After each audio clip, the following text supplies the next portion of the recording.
یا حضرت ابوبکر صدیق رضی الله عنه راغی او نبی علیہ السلام ته فرمایي ویزه چې وځو. نبی علیہ السلام مبارک ورته وفرمایل چې لږ صبر کوه، خیر دی لږه سور مسلمانان ملګري نور هم زیات شي. ویې نه ده چې ځو.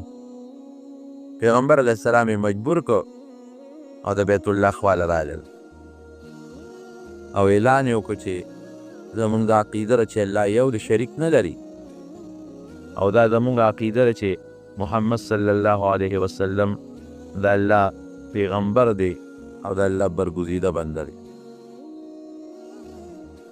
دا اعلان نو چې د گیر چاپیر نه د مکې کافران مشران او ټول پرې راغون شو، بدوالو ټکول شروع شو. او سره د دې نه چې ابوبکر صدیق په مکه مکرمه کې یو د عزتمند سړی وګورئ، داسې اخوا دېخوا سړی هم ډېر د قدر خاوند و، د عزت خاوند و، د یو ډېرې لویې کورنۍ سره تعلق و. دومره دې ووهه چې دی را پرېوت بېهوشه شو. پوزه، غوږونه، تندې، مخ او وجود ټول د وینو رنګ بند.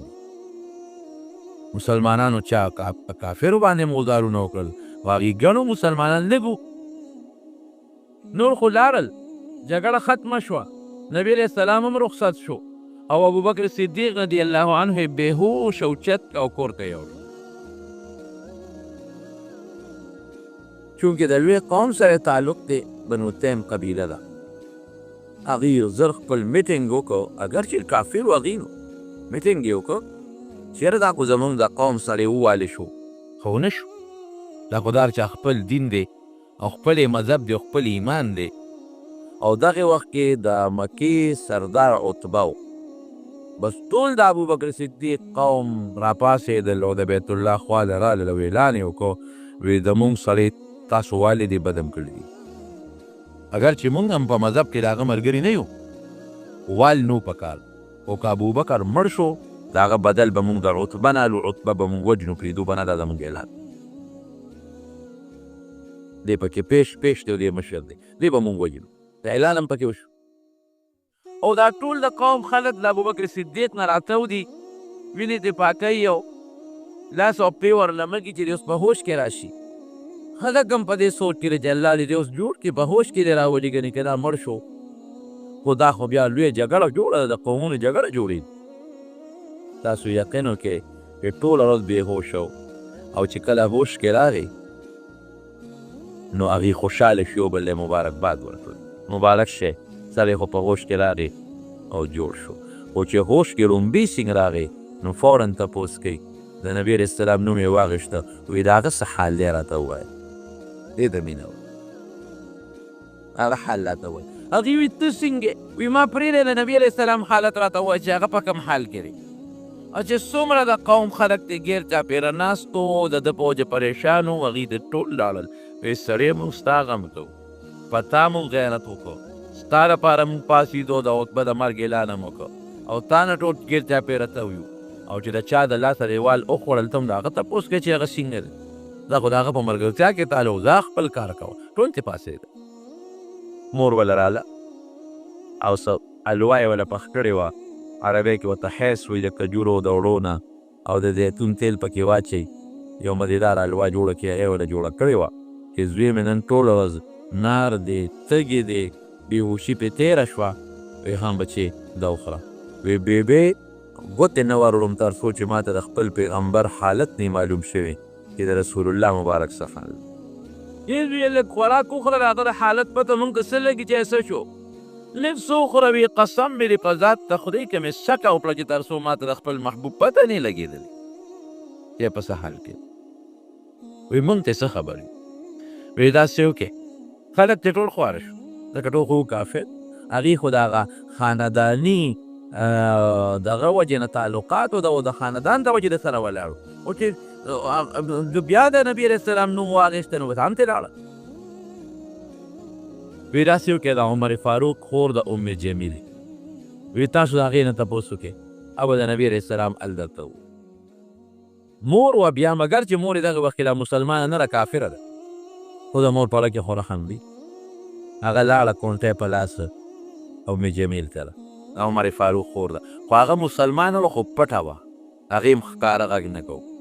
ام جمیل وی زما زوی دی او د سحر په بیت الله په خوا کې د ظالمانو والي دی په وینې یې رنګ بند کړی دی بېهوشه پروت و اوس په هوش کې راغی هغه د محمد تپوس کوي صلی الله علیه وسلم نو تاله راغلی ما او تی راته ښولی چې ورشه د هغې نه تپوس وکړه چې هغه ماته الووی نو زر راته الووایه چې هغه څنګه دی زما زوی نه خوراک کوي نو اوبه څکي چې تر څو الم ورته د هغه نه ویني نو هغه پټه مسلمان او ام ویرېده وی څوک ابوبکر زه خو ابوبکر نه پېژنم ستا زوی او څوک محمد زه خو محمد هم نه پېژنم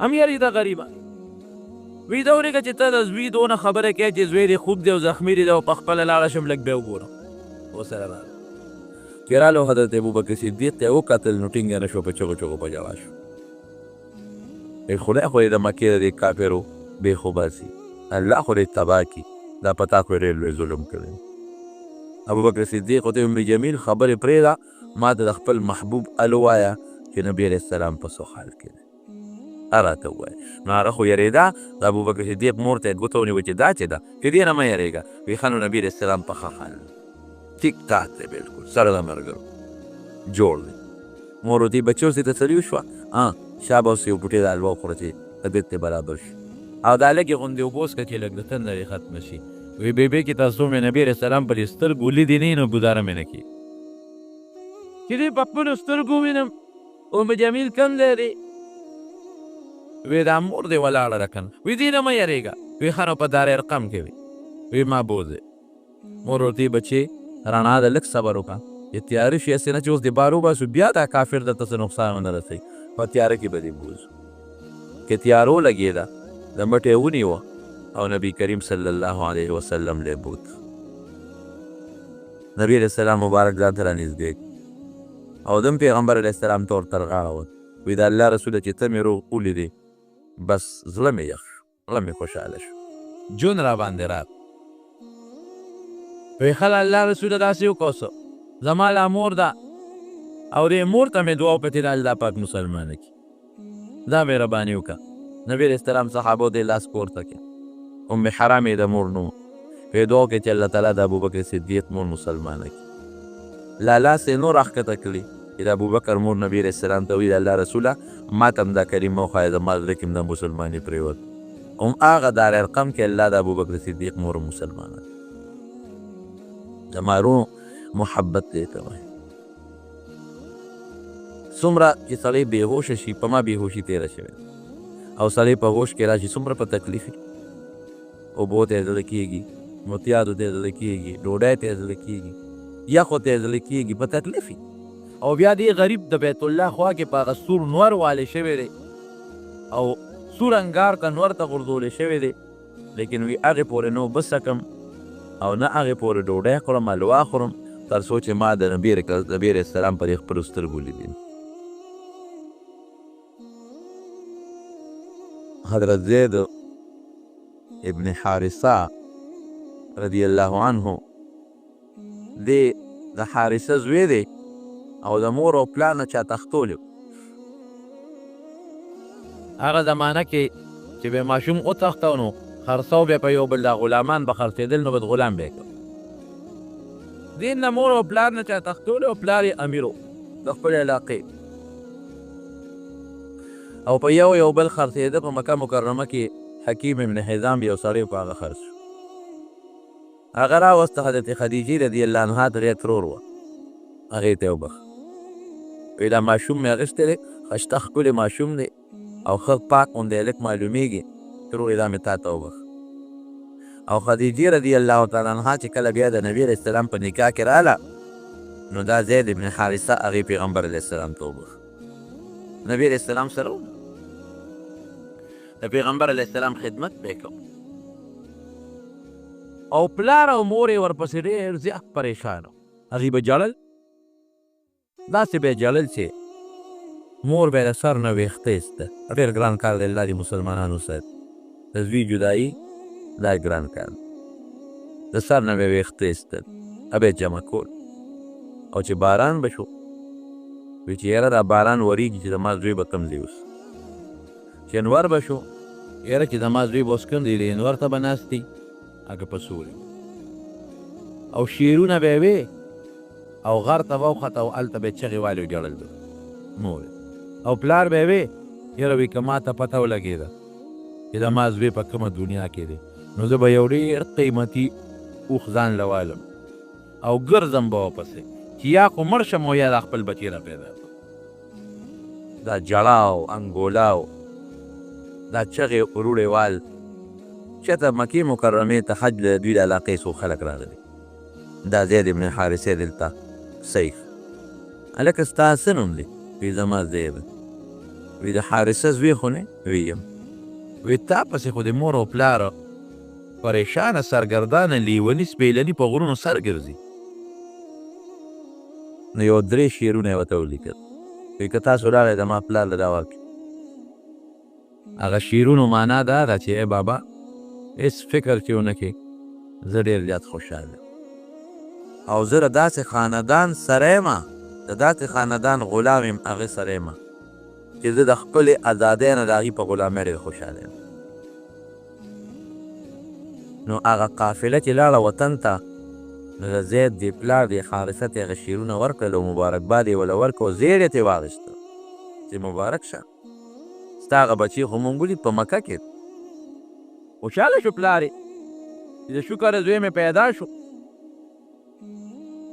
نو ځان سره بلا تحفې او تحایف راواغېشتل او پیسې هم راواغېشتې او ورور یې هم ځان سره کړ مکې مکرمې ته راغله په دې خیال چې دا پیسې به مونږه ورکو دا خپل زوی به په بیه والو ځان سره به یې بوځو تپوس یې وکړو چې زما زوی دی دلته کې یو سړی دی محمد یې نوم دی صلی الله علیه وسلم هغه سړی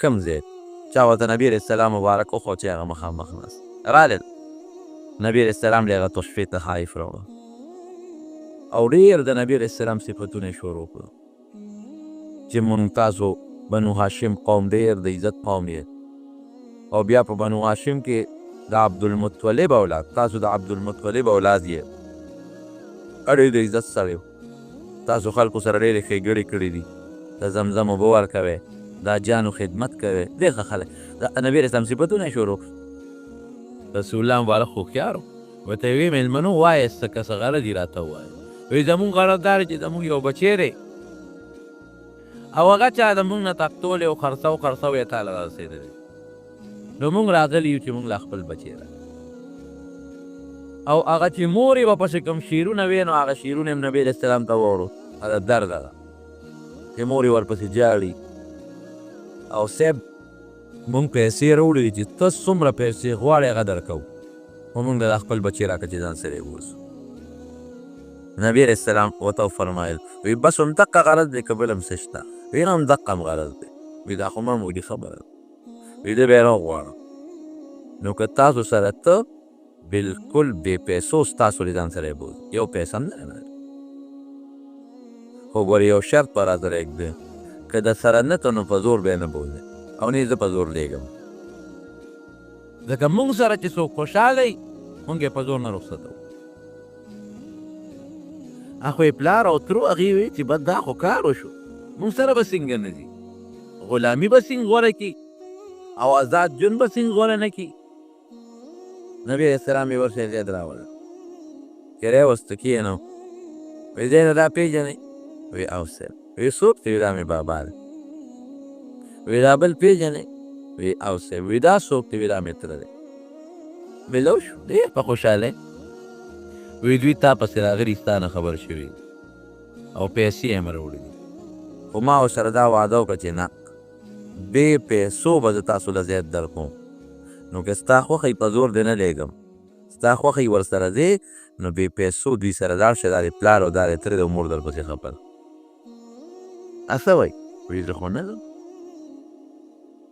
زهر ورته وایي بچې ته راسره نه دی وایي نه بابا وایي مور دی وایي نه ځم هسې به د مور ملاقات ته درشم خو مستقل نه ده وایي نو غلامي دې خوښه ده دلته خو غلام یې پردی او هلته د خپل جایداد دی خپل پټیرې دي خپل باغونه دي مالداري ده دولت ترونه خویندې مور او پلار د هر څه پرېږدي غلامي دې خوښه ده وایي بابا په دې سړي کې چې ما کوم شی لیدی دی زما د قسم په خدای کې زما د آزاد ژوند نه هغه خوښ دی ما له الله د رسول الله مبارک غوندې غېږه راکړې ده، زه د بل چا غېږه څه کړو؟ ما له الله تعالی د نبي هم نوم یې واخېسته، ما له الله تعالی د خدیجې غوندې مور راکړې ده، زه په بله مور څه کوم؟ ما له الله تعالی د فاطمې غوندې خور راکړې ده، زه په بله خور څه کوم؟ ما داسې نښه په دې سړي کې لیدې ده چې داسې نښې په آزاد ژوند کې نشته. بابا خفه کېږه مه، بس ته مې پلار یې، شکر دې جمدې مو خو خوشحاله، په ما څه سختي نشته، په ما ظلم نشته، په ما زیاتي نشته، زما داسې قدر او عزت کوي لکه د خپل بچي چې سړي قدر او عزت کوي.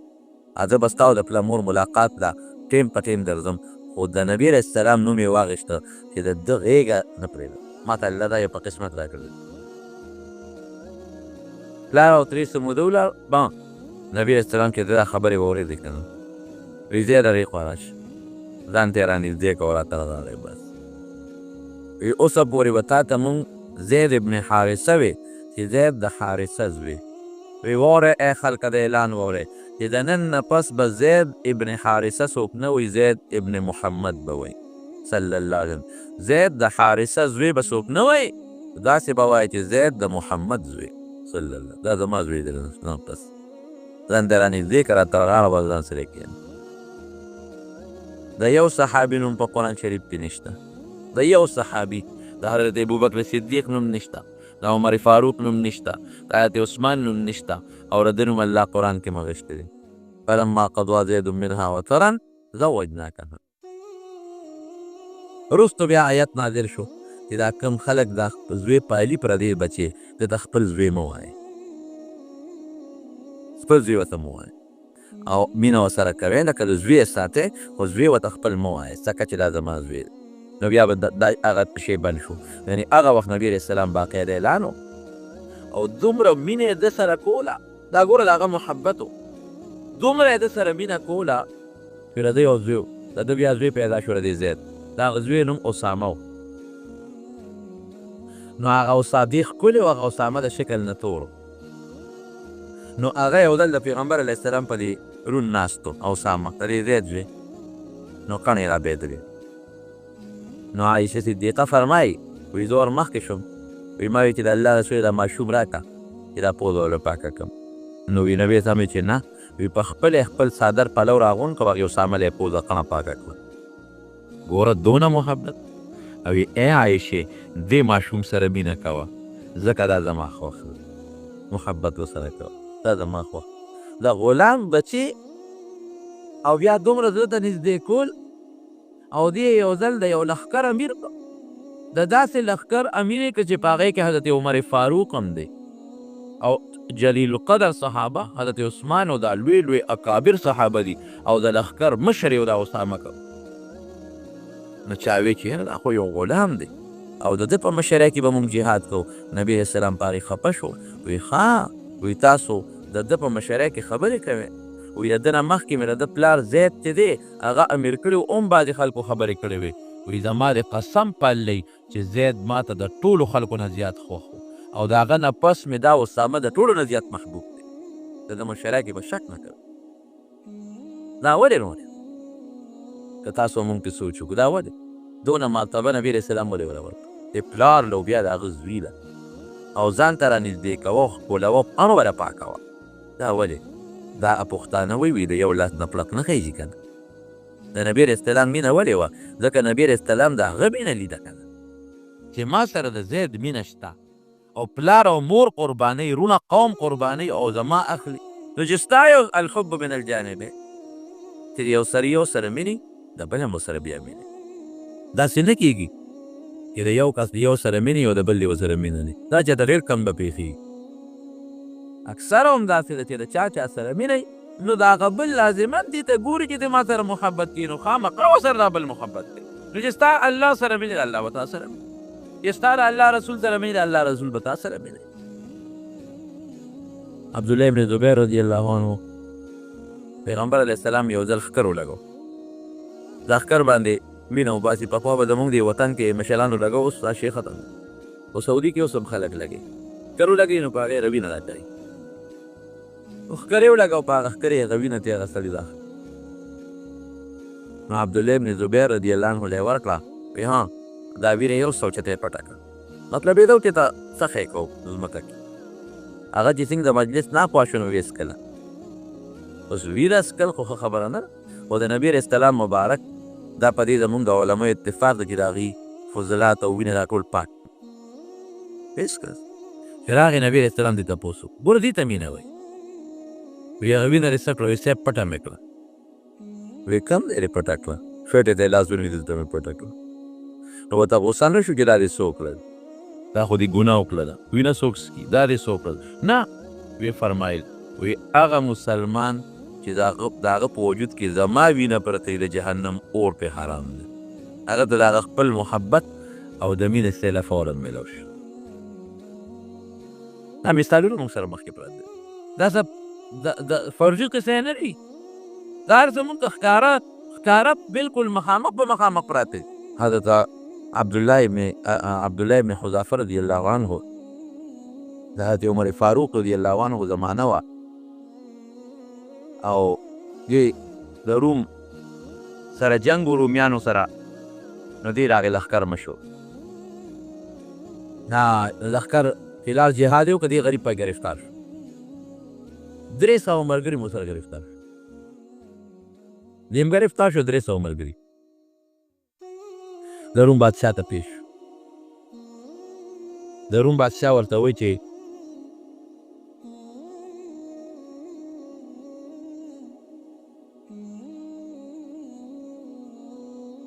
بالله د لاسه لوی مصیبت جوړ شو.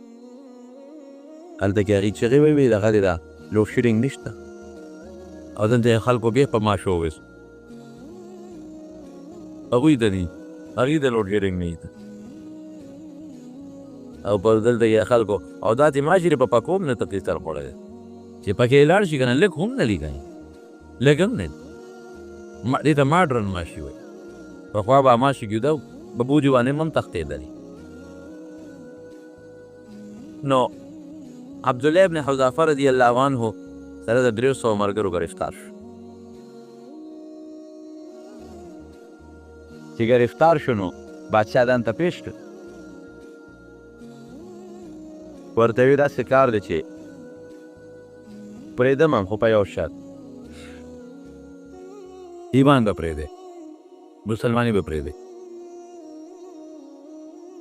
هغه ورته وایي چې دا خو بلکل نه کېږي، مسلماني او ایمان پرېښودل دا نه کېږي. وی ښه نو بیا به سزا در کوم، او داسې سزا به در کومه چې په مخ د ځمکه به داسې سزا چېرته تاسو لیدیم نه. وی هر څه چې کې ستا خوښه نه. وی ښه یو بل شرط را سره کېدی، ایمان پرېږدی.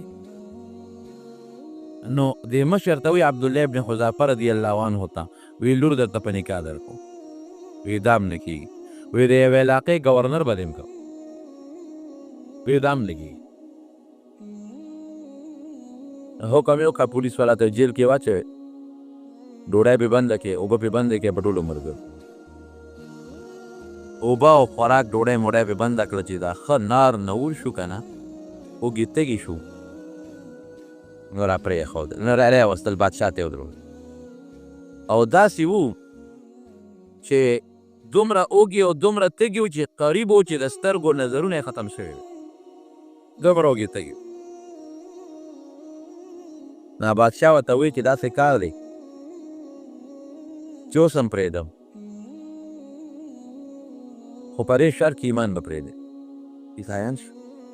او بیا هم درته هغه شرط در کومه، پرېږدم هم، ډوډۍ هم در کوم، خوراک هم در کوم، او دې مشر ته وایي تا له خپله لور هم در کوم، او بادشاه کې د رئیس هم در کوم، ګورنر کوم دی. ویس هم نه وي پته.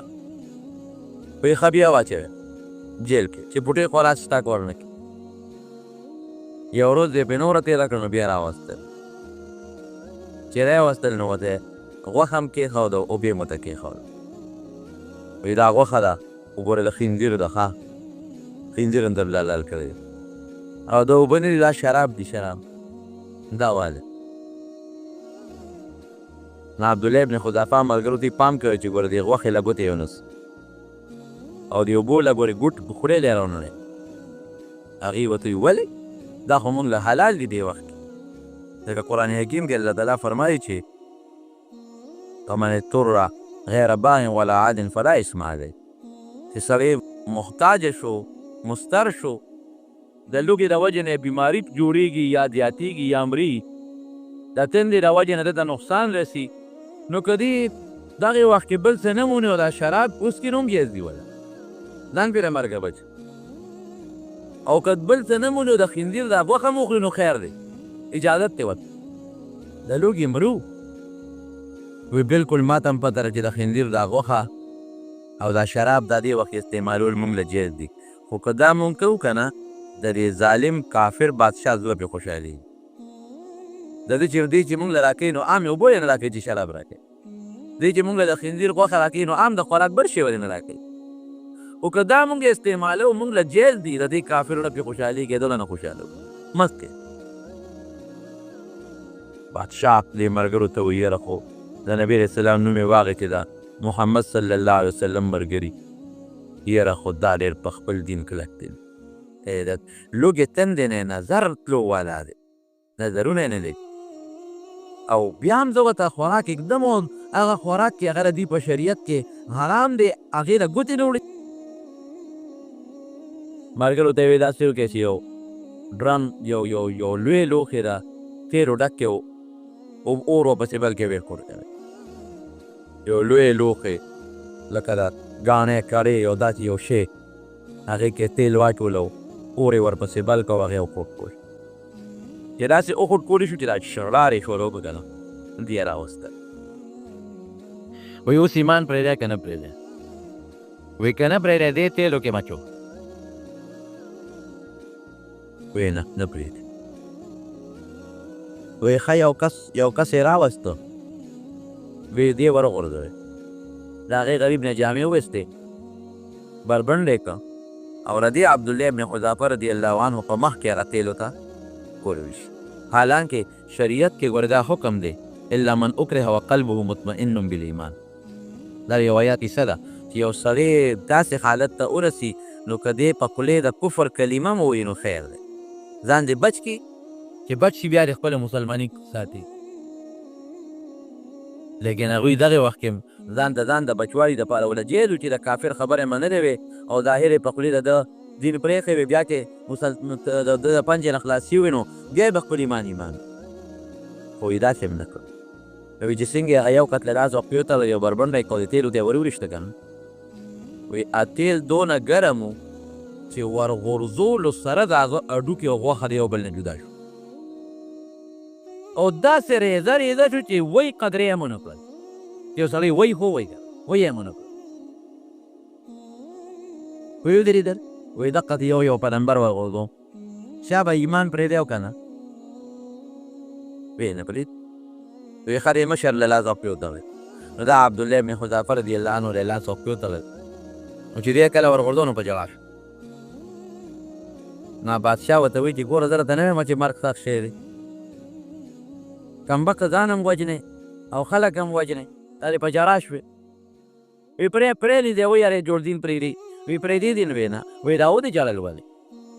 وایي دا خو مې په دې نه دي ژړلې چې به اوس ته به ما دې ګرمو تیلو ته ورولې او دوا نه به څه وکړي چې زه به مړ شو، په دې خو مې نه دي ژړل، په مرګ مې نه دي ژړل. وایي په څه دی چا؟ وایي مې ژړل په دې چې ډېر ټپ ټیپ شوی یم، وجود مې ډېر کمزوری شوی دی، لکه نارې نورې مې راباندې تېرې کړې، نو که اوس دې زه دې اور ته ور وغورځولم نو په یو سیکنډ کې به لوخړه شم او خبره به ختمه شي.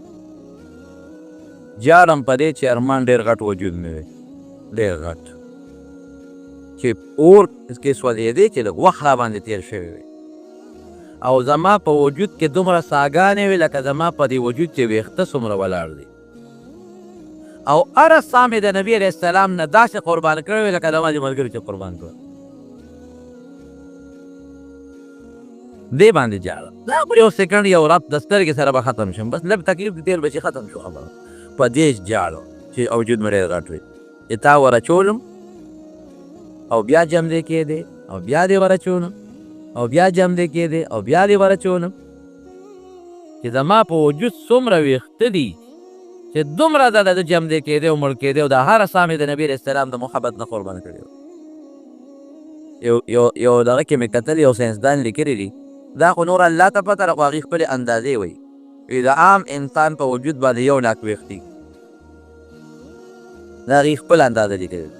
1 لک څه شی دی؟ ویښته خو په 10 لکو نه هم زیات.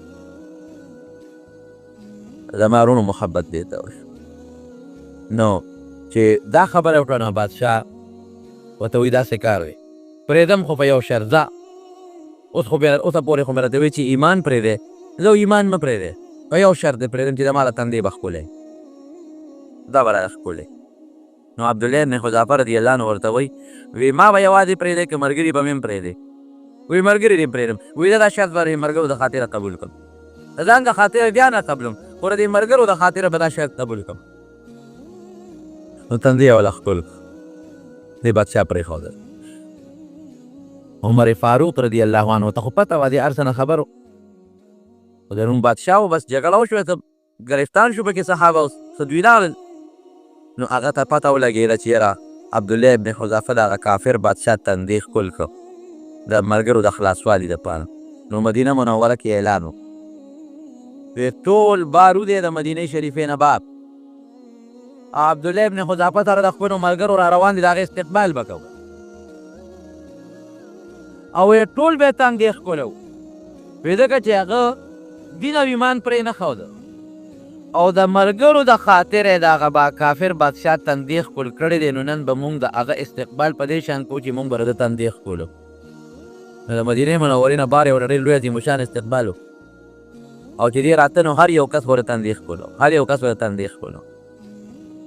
زما وروڼو دا د صحابه کرامو نقشې زموږ مخکې پرتې ده، دا د هغې نقشې دي، داسې پټ پناه خبرې نه دي، دا څه فردي قصې نه دي، دا د هغې واقعات. نو د نبي کریم صلی الله علیه وسلم سره محبت لا یؤمن احدکم حتی اکون احب الیه من والده وولده والناس اجمعین. هغې پورې تاسو مسلمان نشئ جوړېدلی تر څو چې تاسو د نبي علیه السلام سره د پلار نه، د اولاد نه او د ټولو خلکو نه زیات محبت وکړي. د اولاد سره چې سړی مینه کوي هغه جدا قسم مینه ده، هغه د شفقت مینه ده. د پلار سره چې سړی مینه کوي هغه د تعظیم او د عظمت مینه ده. او د عام مسلمان سره چې سړی مینه کوي هغه د عام ادب او احترام او د احسان مینه ده، احسان ورته وایي.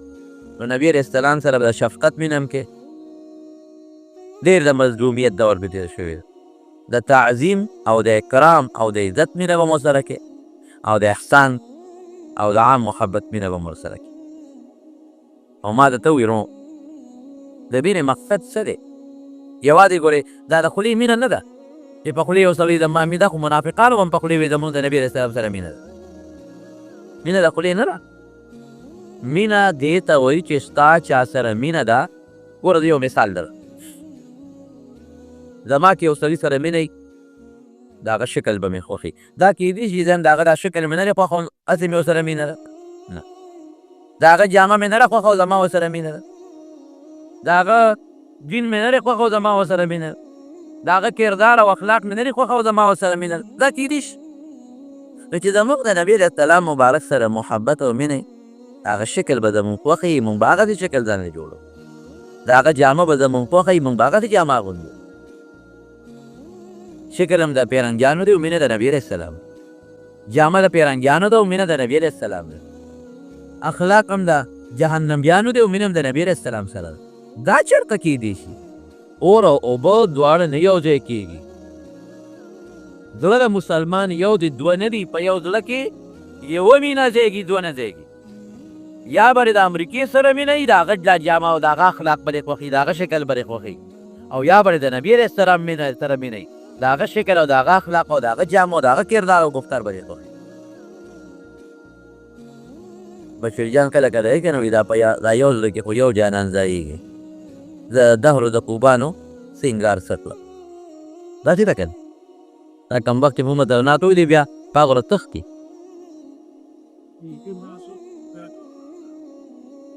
دا په دا یو زړه کې خو یو جانان ځایږي. زه د دهر د خوبانو سینګار سکلم، د زمانې د خوبانو ډول او سینګار به زه څه کړم؟ زما زړه کې د یو جانان مینه ځایږي او هغه نبي کریم صلی الله علیه وسلم. زما وروڼو محبت د زړه محبت چې د نبی کریم صلی الله علیه وسلم سره راغی نو بیا به زمونږ شکل، زمونږ جامه، زمونږ گفتار، زمونږ اخلاق، زمونږ اعمال دا ټول د نبی کریم صلی الله علیه وسلم په شان او که زمونږ کردار، گفتار، جامه، لباس د پیغمبر په هغې مونږ شرمېږو، د هغه په جامه، د هغه په شکل، د هغه په اخلاقو، د هغه په عقیده مونږ شرمېږو، نو دا خو زما په خیال مینه نه ده. دا خو د خدای خبرې دي، ګپ شپ په خدای خو سړی هر څه وایي، منافقان به وایي مونږ مسلمانان، د خدای خبره نه ده، د کردار او د عقیدې خبره ده.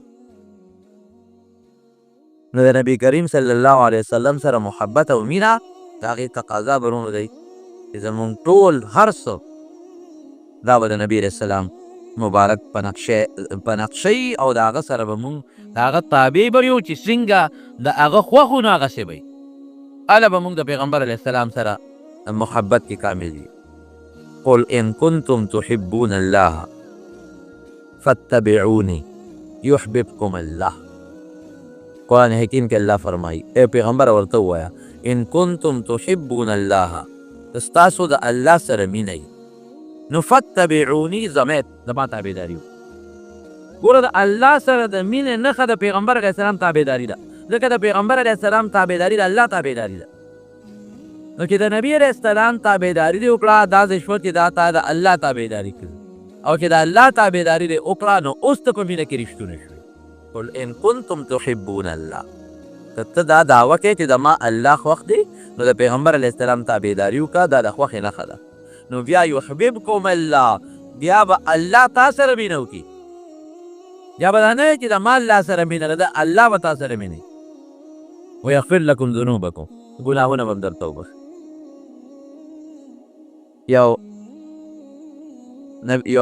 یو صحابي د نبی علیه السلام د وفات نه پس ځان نه دواړه سترګې ویستې،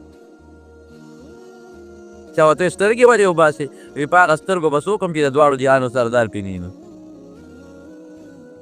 یو صحابي داسې وخت کې راغی چې په نبي علیه السلام مبارک خاورې اورېدلې وې، دفن شوی.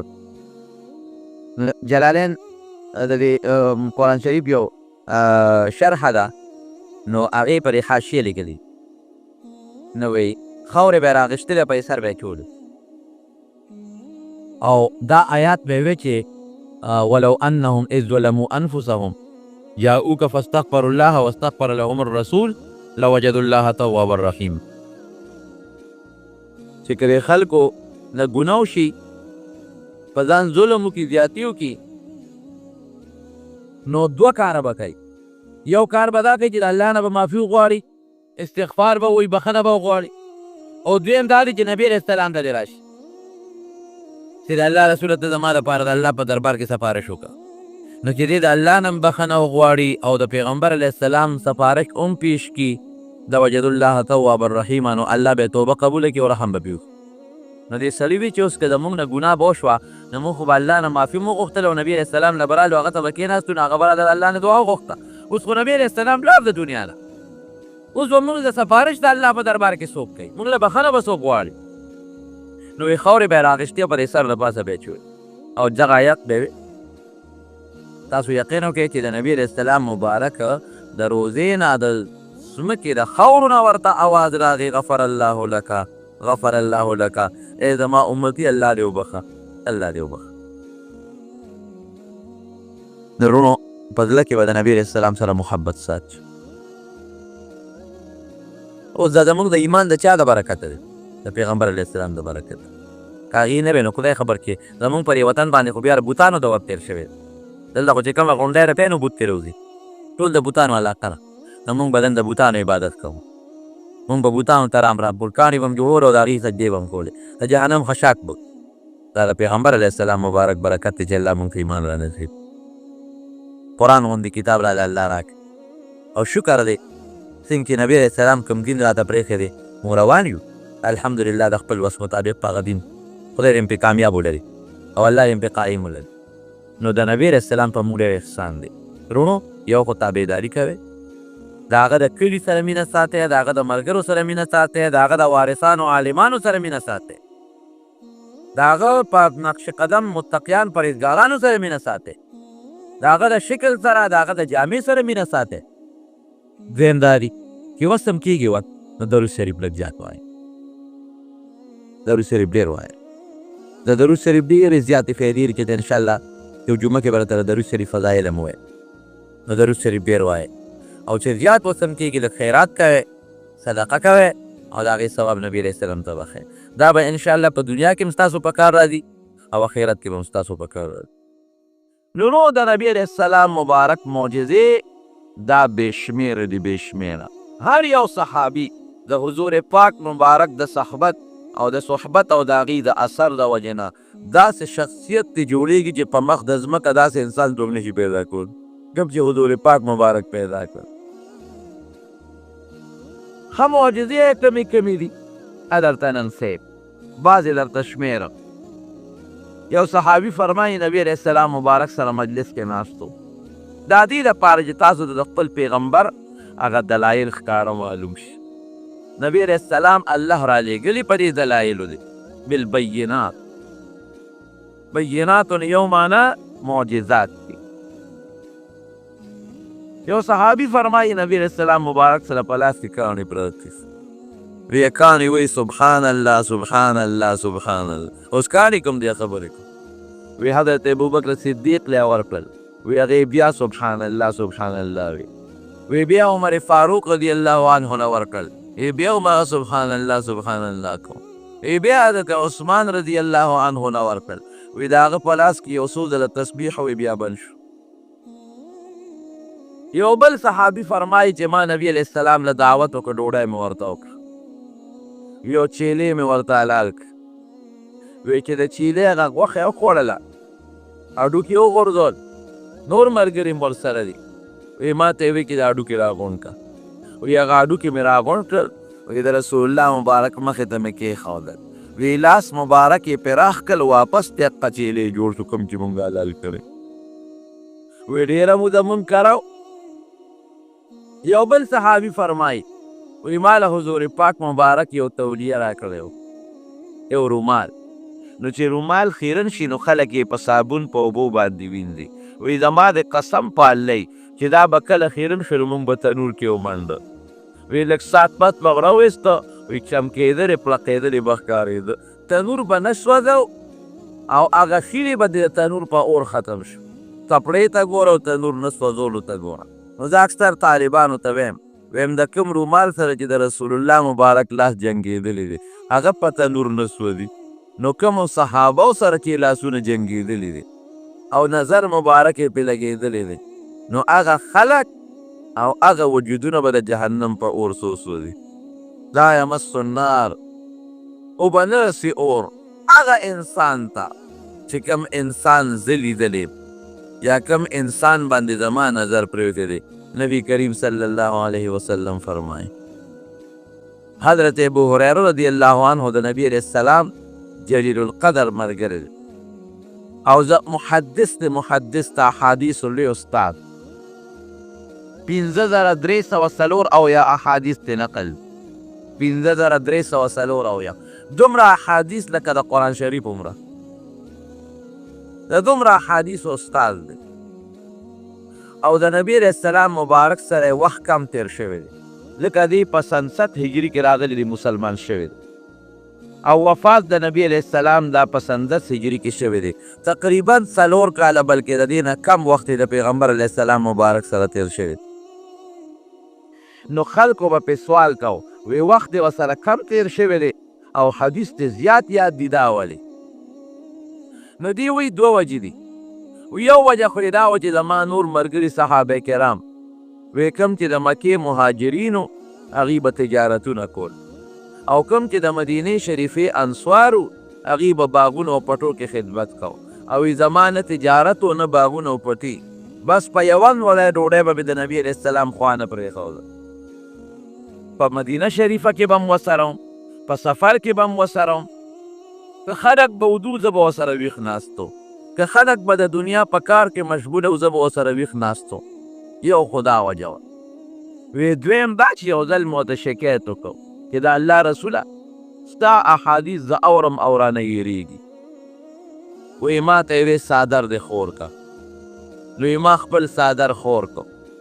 وی هغې څه الفاظ ولوستل او زما په څادر کې چوف کړل او یې ما ته چې ځان پورې ومږه. وی ما د څادر راواغېست او د خپلې سینې پورې مې ومږه. وی زما د قسم په الله که د هغې نه پس زما نه یو ټکی هم د پیغمبر علیه السلام هیر شوي. داسې حافظه راله رب العالمین مضبوطه کړه. وی ځکه مې ډېره حدیث یاد دي. وی یو ځل نبی علیه السلام مبارک سره ناست وم، اوږې شوم ډېر زیات. وی د جومات نه بار ووتم. وی حضرت ابوبکر صدیق رضی الله عنه په مخه راغی. وی ما ته د یو آیت د قرآن شریف تپوس وکړه. وی هغه آیت راته رایاد و راته. وی مې چې دی به راته وي راځه اول به ډوډۍ وخورو نو بیا به راته آیات وښیي. سوال خو مې نه ډوډۍ کوله. وی ما ته وی راځه. وی کور ته یې بوتلم. وی دننه ننوت واپس راووت. وی ما ته وی چې ابو هریره ما خو کور اندازه ولګوله خو مونږ کره د خوراک څه نشته، نه زما څه شته او نه سته او نه د کور د بچو. واپس رالم، حضرت عمر فاروق رضی الله عنه سره ملو شو.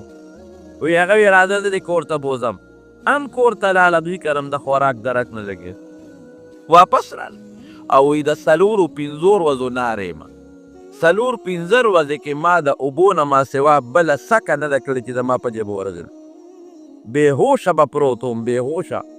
د نبي علیه السلام د منبر خوا کې به وی بېهوشه پروت وم. وی خلکو به زما د سر له لتې ورکولې چې ابو هریره لیونی شوی دی. وی زما د قسم یې لیونی به نوم. وی د لوږې د لاسه به بېهوشه پروت وم. وی دې کې نبي علیه السلام مبارک راغی چې را دی. وی ما ته چې ابو هریره څه دي؟ مې کې د الله رسوله وږی یم ډېر زیات. نن درېیمه څلورمه ورځ ده چې مې نوړی نه ده خوړلې. وی راځه. وی زه ورپسې شو. وی کور ته ننوت واپس راووت. وی ما ته وفرمایل چې مونږ کره خو هم څه نشته خو ته کښېنه الله به خیر کړي. وی دې کې یو زنانه یو جام پی راولېږل، یو جام پی چې دا د نبي علیه السلام دپاره پلانکۍ بیبي رالیږلي او هغوی دې دا پی وڅښي.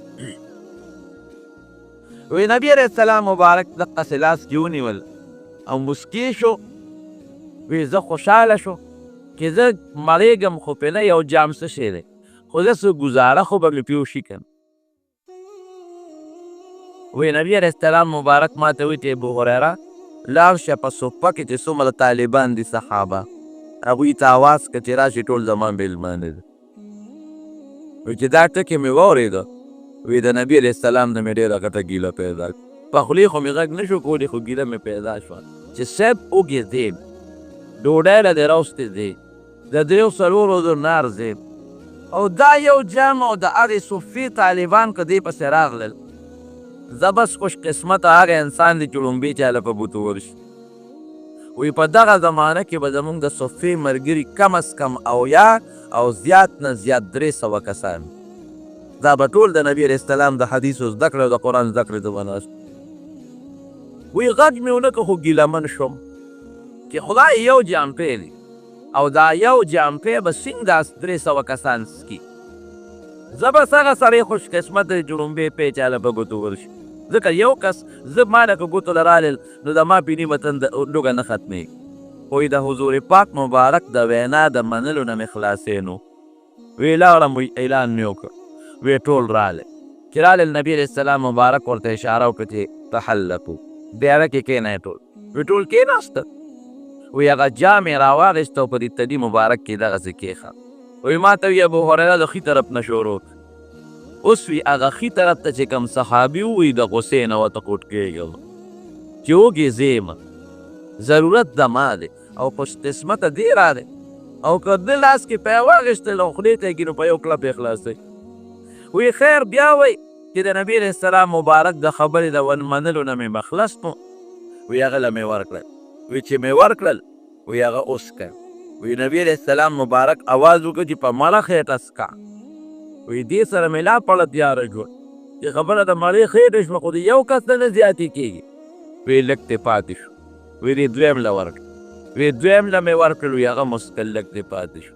وی دریم له مې ورکړل، وی هغه مسکل لږ ترې پاتې شو. بس پوه شوم چې دا خو دا پی نه دی چې دا مونږ یې څکو، دې کې خو د حضور پاک مبارک برکت شامل دې کې خو د الله خیر شامل دی. ډېره خو معجزه جوړه شوه. وی یو کس له مې ورکول، قسم دی وي چې څومره خلک په هغه مجلس کې ناست و ټول پرې ماړه شو. یو زه پاتې شوم، یو نبي کریم صلی الله علیه وسلم مبارک پاتې شو. حضور پاک مبارک خوشطبع مو خوشتري به یې کول، صحابو سره به یې خندان کوله. وی چې هغه زه پاتې شو، وی هغه جام یې راواغېست او په تلي کې یې کېښود چې راشه ابو هریره اوس یې ته خلاص ته. یو ته پاتې یو زه پاتې. وی ما پې خوله کېښوده، وی اومسکل خلاص مې نه کړی شو. وی ما ته وی شابه سکه.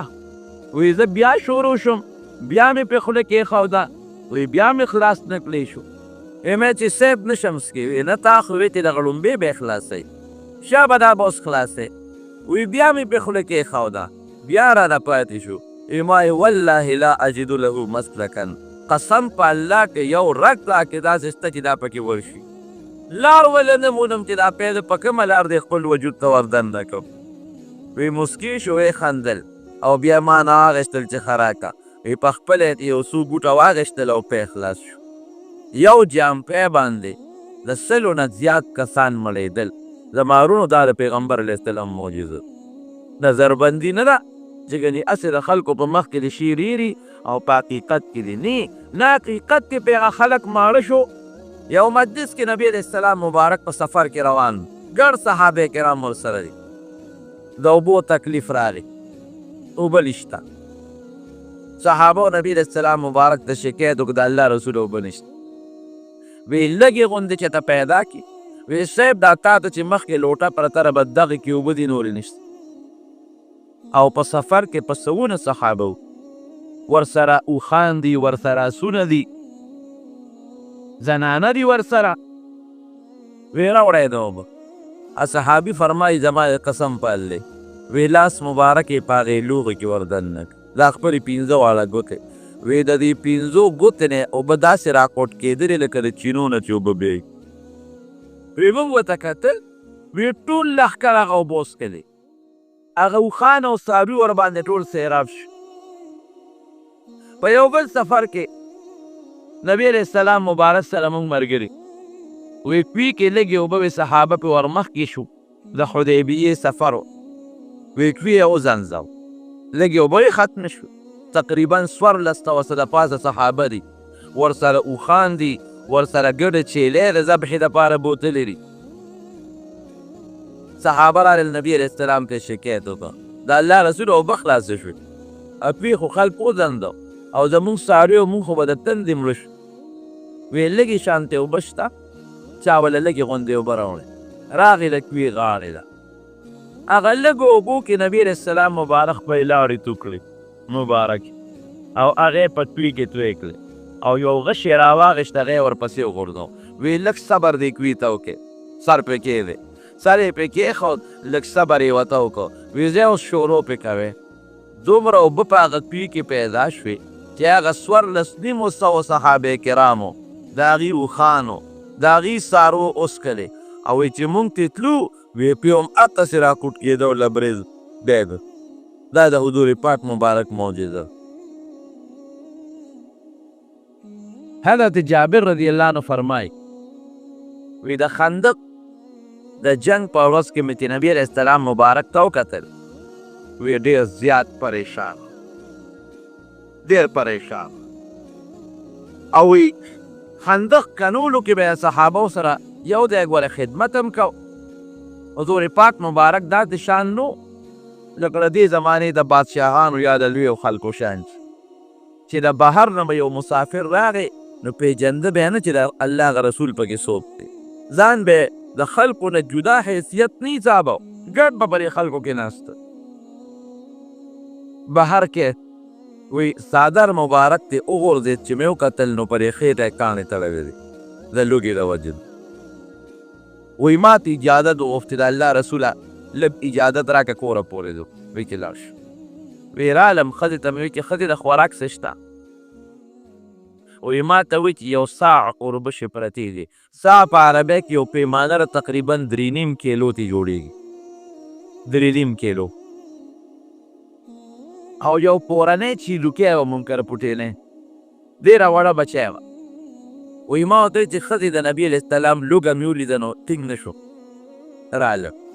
داسې وکړه چې دا چیلوکۍ لاله کړه، ته دا لاله کړه او زه دا اوربشې درته اوړه کوم، د دې نه به اوړه جوړ کړو او د پیغمبر علیه السلام مبارک راولم د یو دوو دریو کسانو سره چې ډوډۍ وخوري. وی ښځې مې هغه اوربشې واخېستې، میچن کې یې واچولې، هغې اوړه کړې او ما هغه چیلوکۍ حلاله کړه، سرمن مې ترې وویسته، وړه مېړه مې کړه او په کټوۍ کې مې د هغې غوښه واچول. اوس وړه چیلوکۍ کې به سي 2-3 کیلو غوښه پکې نه. وی چې زه د هغه چیلوکۍ نه فارغېدم نو ښځه مې د هغه وړو نه فارغه شوې وه. وی اوړه یې واغږل او په لوښي کې یې واچول، نور ته یې کېښودل چې دا در خمبیره شي. عربو به هم لکه زمونږ خمبیره ډوډۍ خوړل، احادیثو کې راځي، ځکه چې د ډوډۍ ذکر راځي د خمبیرې ذکر ورسره. زمونږ پنجابیان لا پدیره ډوډۍ خوري، خمبیره ډوډۍ خېټه نه خرابوي. وی به هر کیفه هغه اوړې ورته کېښودل او یې ما کټوۍ په اور کېښود او رالم. وی ښځه یې ما ته وایي چې سړیه ګورې ومې نه شرمې، 2-3 کسانه چې زیات رانهول. هسې نه نبي علیه السلام خو سخي دی، ځان سره کسان زیات راولي او مدامته شو. غوږ کې ورته پټ ووایه چې سید د 2-3 کسو ډوډۍ پخ کړی. وی چې رالم حضور پاک مبارک له یو بله معجزه دلته پېښه وه.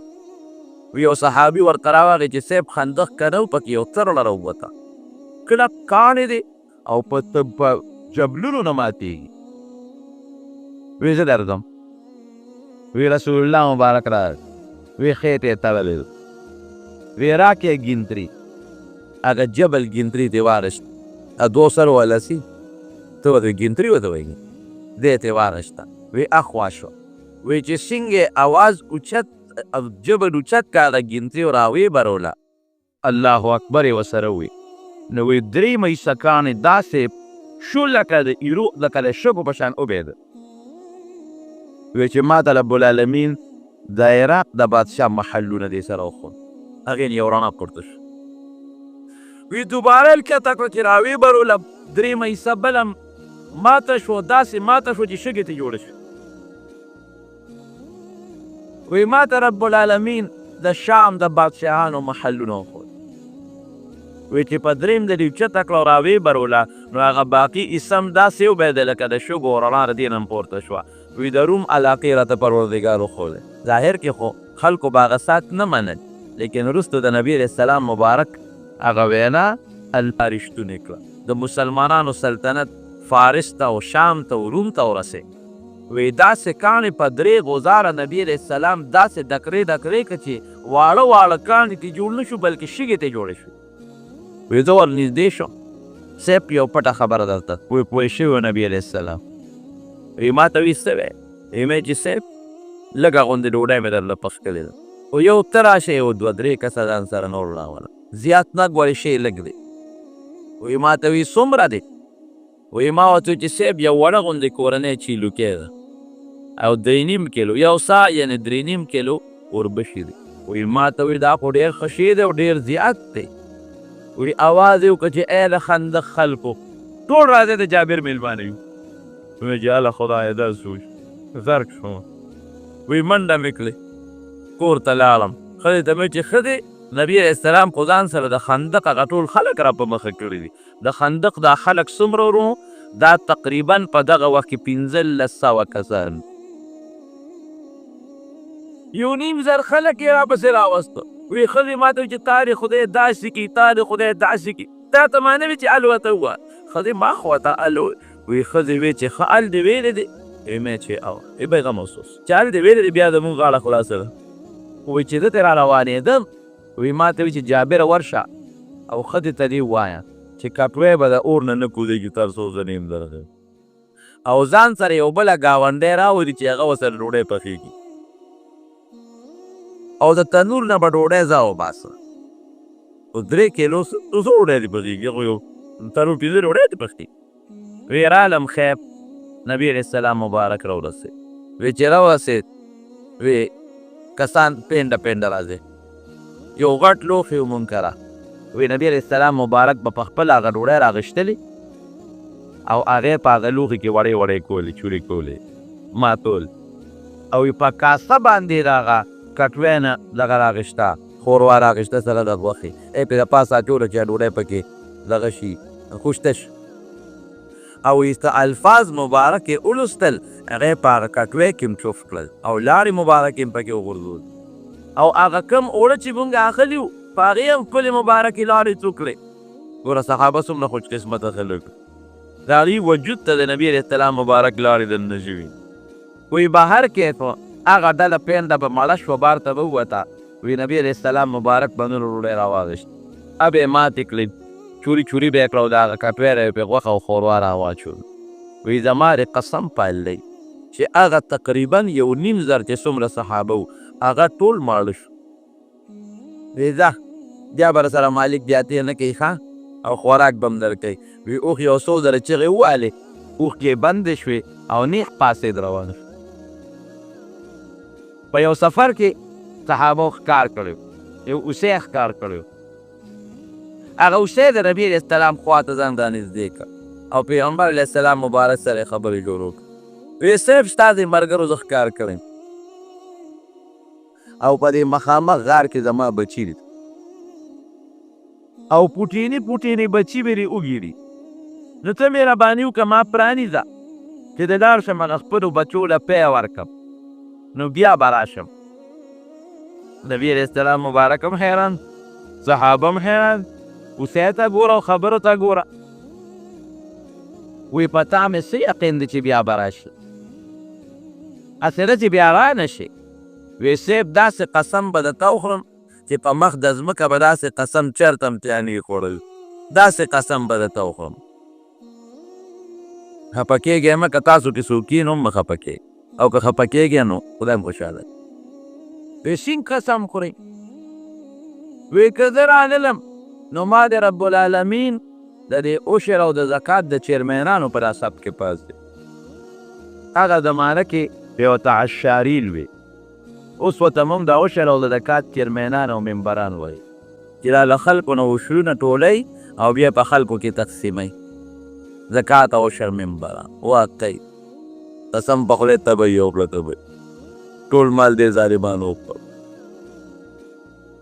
حرام مال لدیم رب العالمین ماخوذ وسایل حلال د خدای ډېر راکړي خو د حرام نه دې مله وسایل ما ته کله کله خلک وایي به مونږ په منبرۍ کې په تاوان کې روان خلکو پکې ګټې وکړې مونږ پکې د شتو پلاټونو نه خلاص 3 پلاټه ما خرڅ کړل 3 تاسو ته یې خولیم شم په تورنځور ابوالعلما ته یو سړي ټیلیفون وکړو وی را یو ملګری را سره روان دی چې پلانټي یې کې سینجي جوړه کړې ده مې 10,000 روپۍ دې مال راکړي ورپسې انتقاد داسې دی ما ویل که 10,000 روپۍ دې مال راکړي 10,000 خو که 10,000 ټیک که نه زیات یې کم بشیر جان خو لا کیسټ اسمان ته رسوي نو ځکه یې وایم 10,000 روپۍ به زه ډېرې 10,000 دې مال راکړي او زه بیا ورپسې انتقال د هغه شو حرام مال نه دې الله مسلمان سر زه وایم د الله نه دا سوال کوم او تاسو ته ویل چې د الله نه دا سوال وکړئ مال حلال نبی علیه السلام فرمایي کومه غوښه چې د حرامو نه زرغونې د هغې ځای د جهنم اور دی کومه غوښه چې د حرامو نه زرغونې د هغې ځای د جهنم اور دی دا دنیا خو پاتې ډوډۍ الله مال هم کړی راکوي تاسو له هم خدای درکوي جامه الله راکړې ده ټول وایي الحمدلله او شکر د خدای پاک د پخوا نه پلار پلي کړی راکړی او تاسو له هم دغسې درکړی نو حرام سړی چا لګېتي بچو لګېتي کوي نو جهنم کې به ته پروت یې او مزې به دې بچي کوي دا کمقلتوب نه ته اوسه چې حرام وګټو زمونږ خو دومره شته چې ګلاره پرې کېږي خو بچو مزو لګېد نو آخرت به زمونږ خراب وي او مزې به پرې زمونږ بچي نو څه کوي دا زکات غونډول او زکاتونه تقسیمول او دا پیسې خوړل او پیسې دا ډېره سخت جرم او سخته ګناه او دې ماله خو به الله ډېر اجر ځکه راکوي چې د حرامو ډېرې زیاتې موقع راته پیږېږي او سترګې پرې دغه کوم شیم شکر توبه دا کمیشنونه دا قصې د خلکو هسې ممبرۍ باندې ځانونه نه وجي دا خو ډېرې پیسې دي پکې او دې هم نه الحمدلله مونږ ته دروازه بنده کړې دغه پیسو نو انشاءالله الله به جنت راکوي ځکه چې درته حرام پیسې کې ورته ولله ته ورکې نو په دې کې ډېر لوی جنت او ډېر لوی خیر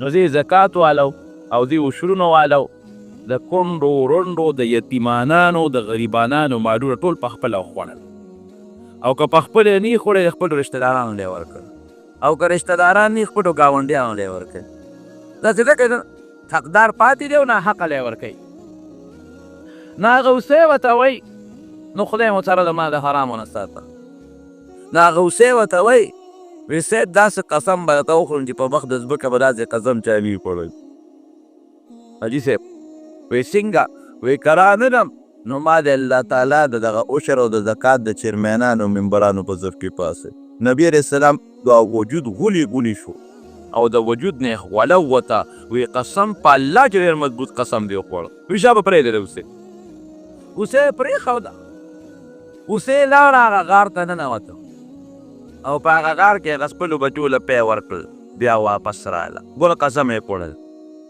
چې راغله نبي علیه السلام مبارک ته ودرېده وی صاحب ما خپله واده پوره کړه حضور پاک مبارک ګوره رحمت للعالمین دی ګوره یوازې د انسان دپاره رحمت نه دی د ټول مخلوق دپاره وی فرمایل وی یو اعلان زما د طرف نه واورئ چې کلم د بچور وځي وي ښکار به نه کوې دا یغیبي اوسۍ ده او جنتونه پیدا ورسېدل چې بچي د مور د ښکار د مور ته محتاج یې هغه زمانه کې به ښکار نه کوې وی دا اوسۍ پرېږده د دې ماشومان بچي دي که دا ته اوس حلاله کړه هغه بچي به یې برباد شي هلاک بشي نو چې کوم وخت د بچو وي او د حیواناتو د مرغو د اوسۍ او د رسو دا بچي د مور ته محتاج په خوراک کې نو په هغه وخت ښکار کول په دې پابندي و دا منه ده دا ورونو د نبي علیه السلام مبارک معجزه ده چې اوسۍ ورسره خبرې کوي د هجرت په سفر کې حضرت ابوبکر صدیق رضی الله عنه ورسره دی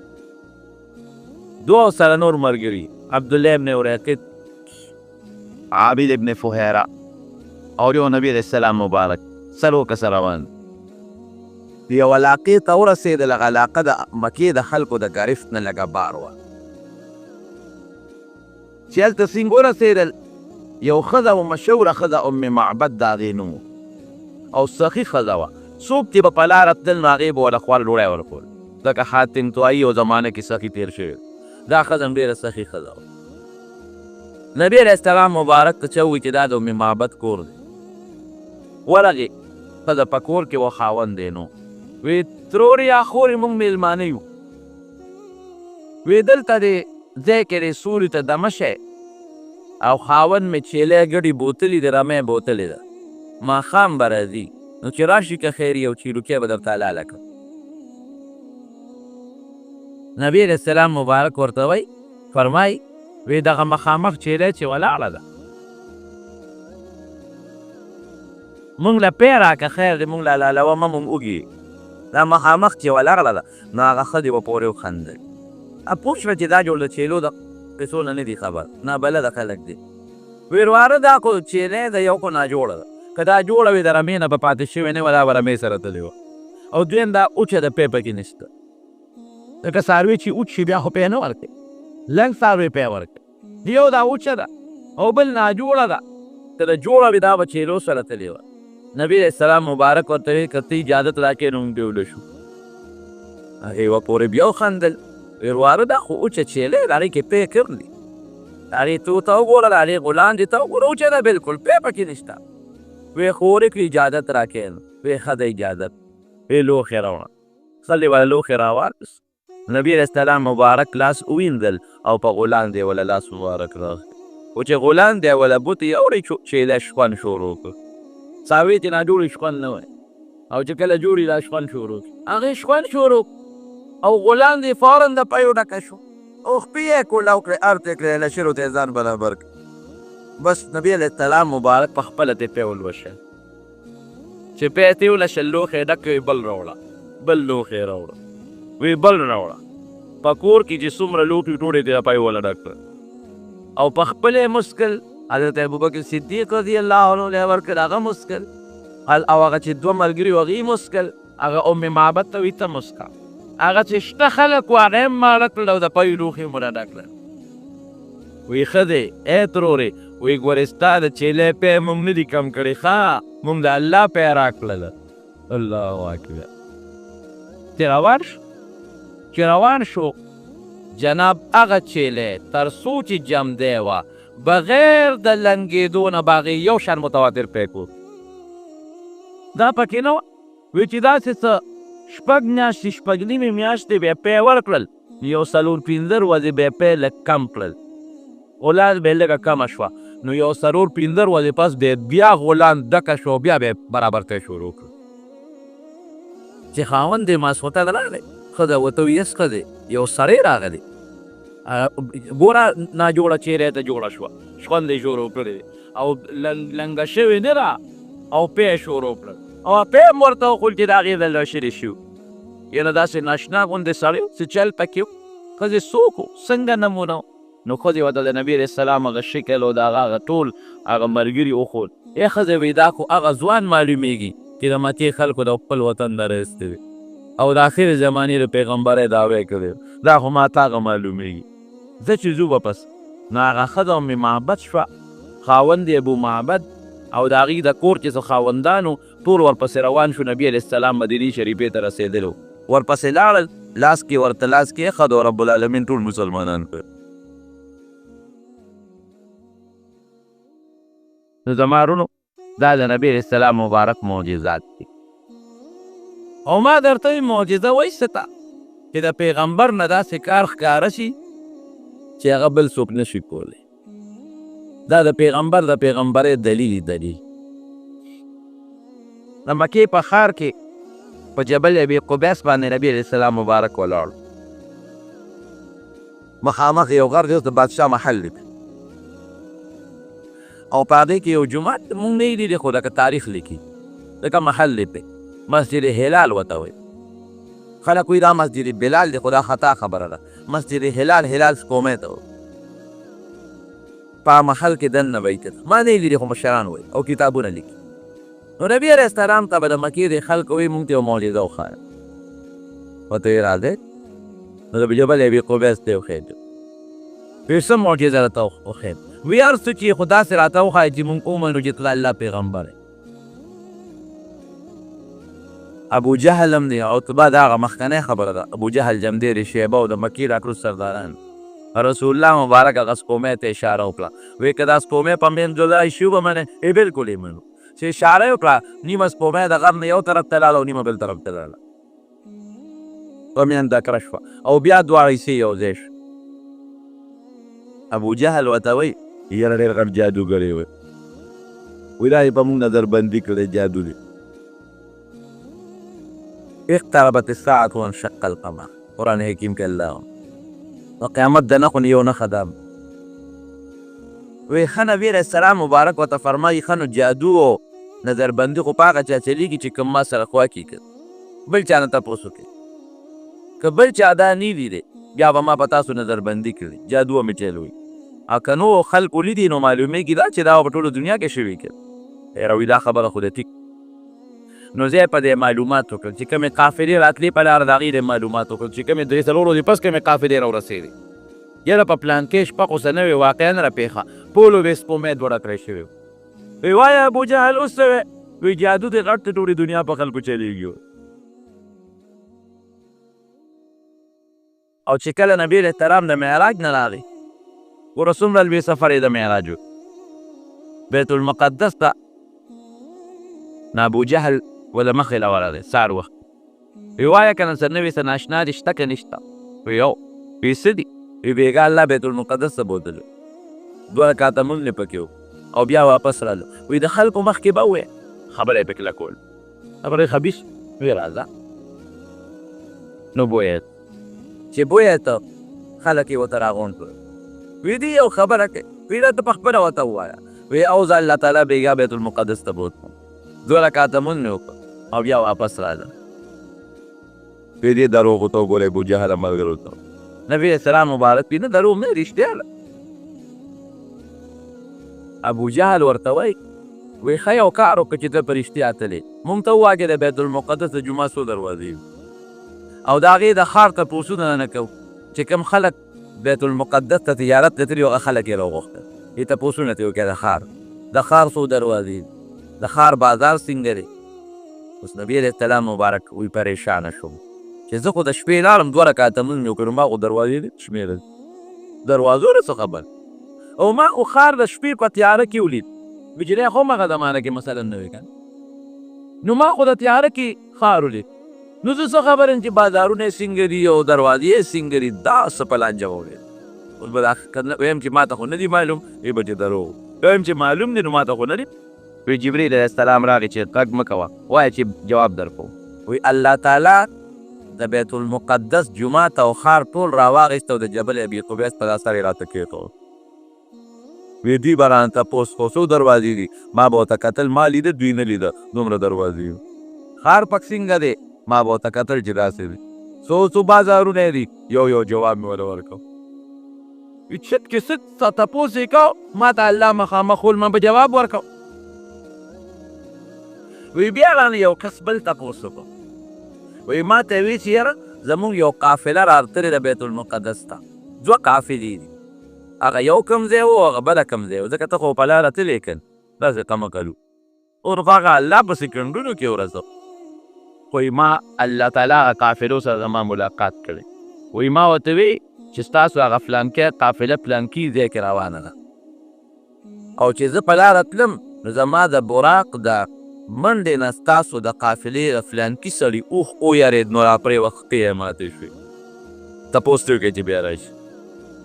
او هغه بله قافله چې ده پلانکي ځای کې را روانه ده او پلانکي ټیم به راورسو، او د فلانکي سړي په اوښ باندې اوبه پرتې وې، نو زه ودرېدم، مې په ځان پوه نه کړ، اوبه مې راواغېستې او مې څښلې. او د نبي هم د قوم سره یو کافر وی ورګه دې معلومات به وکړو. هغه دواړه قافلې چې واپس راغلې چې څنګه نبي علیه السلام ویلي و مکه سیلې وو، یو وی ما په اوښ باندې اوبه تړلې وې، وی چې تږي شم چې مې اوبه وکتې، وی جا لوښې تش کړو. وی مې چې دا څنګه چل دی، لوښې اورېدلې نه کته هم پوچه ده، اوبه هم پکې نشته، چې دا په سوچ شو. نبي علیه السلام رشته دار ویل نماز کړي، او پلانکي ځای کې اوښ روان و، ویرېد راپرېوت، وی دواړه خپې یې ماته شو. ښه نبي علیه السلام بیت المقدس ته لاړ، په لاره دی په ځای ګورې مونځونه هم کړي دي، مدینه منورې په ځمکې 2 رکعته مونځ کړی دی، بیت المقدس کې مونځ کړی دی، شام کې 2 رکعته مونځ کړی دی، بیت اللحم کې 2 رکعته مونځ کړی دی، دا ځای په دې وادي سینا کې 2 رکعته مونځ کړی دی، دا بیا 2 رکعته مونځ یې په بیت المقدس کې کړی دی، بیا اسمانونو ته تللی دی، جنتونه او دوزخونه یې کتلي دي. څومره ساعت کې دا دومره سفر کېږي؟ تاسو نه تپوس کوئ، دا خو د میاشتو خبره ده که نه، د میاشتو نه هم زیاته ده. لیکن څومره ټیم کې د نبي علیه السلام مبارک دا سفر شوی دی. ور دې معجزې ته ګورئ. نبي علیه السلام فرمایي وی چې د ام هانې له کور نه وتم، نو پخوا هغه بل چند زنځیرونه و چې هغه کونډې ته واچوي، کړی والا زنځیر نه کړی کړ، وی هغه زنځیر مې راخلاص کړ، نو زه ووتم. زنځیر کې راوغورځېږي نو هغه لقیتې کړ. وی چې زه واپس رالم دا ټول سفر مې وکړو، نو زنځیر همغسې لقېدل او درېدلې نو، او بسترۍ نه چې وطن راغله بستره مې ګرمه وه، چې واپس رالم نو بستره مې همغسې ګرمه ولا یخه شوې نو. زما په خیال کې د سکند نه هم کم ټایم کې دا څه شوي، دا یو سکند وي تقریبا، ځکه یو منټ کې خو زنځیر ودرېږي، یو منټ کې زنځیر خامخا ودرېږي، نو د میس نه کپ ټایم دی. دا د رسول الله صلی الله علیه وسلم معجزه، او د ټولو نه غټه او لویه معجزه زما وروڼه د قرآن حکیم چې تر قیامته پورې نه د هغې مثل څوک جوړولی شي نه به یې جوړ شي، او نه د قرآن په شان خبرې او د هغې خوند او د هغې لذت، د هغې اورېدل، د هغې وینا او د هغې معنا، د هغې مفهوم، د تېره شوو زمانو د راتلونکو زمانو واقعات او احکام، قانون د دنیا داسې او په مخ د ځمکه څوک یو رکوټې صورت هم جوړ نه کړی شي. ټولو وایي الحمدلله. نو نبی کریم صلی الله علیه وسلم په ټولو پیغمبرانو کې افضل پیغمبر. دا د ربیع الاول په مناسبت دا خبر درته او معجزات د ټولو پیغمبرانو نه زیات معجزات او مضبوط معجزات، او د دې وجې نه حضور پاک مبارک فرمایي چې زما معجزات درانه هم دي غټ او ډېر